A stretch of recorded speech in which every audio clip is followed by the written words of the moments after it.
Wahenga wananena afya ni mtaji.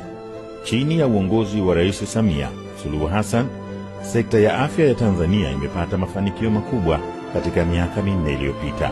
Mafanikio hayo ni pamoja na serikali kuongeza vifaa vya kisasa vya matibabu, ikiwa ni pamoja na mashine 13 za MRI, 45 za CT scan, 491 za digital x-ray na 970 za ultrasound, ambazo sasa zinapatikana hadi kwenye zahanati. Uwezo wa wataalamu wa afya umeimarishwa, na kupitia mpango wa Samia Health Specialization Scholarship, madaktari bingwa 1455 walipata mafunzo.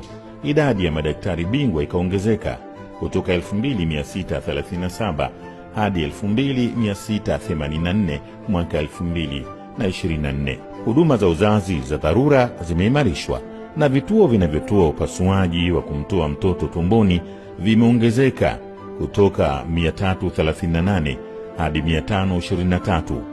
Mfumo wa mama unaotoa usafiri wa haraka kwa wajawazito umewafikia zaidi ya wanawake 105,780 nchini. Uongozi wa Rais Samia umetambuliwa kimataifa, ambapo ameteuliwa na Umoja wa Mataifa kuwa championi wa dunia wa usawa wa kijinsia, na amepokea tuzo ya The Global Goalkeepers kutoka Gates Foundation kwa mafanikio makubwa katika sekta ya afya, ikiwemo kupungua kwa vifo vitokanavyo na uzazi kwa 80%.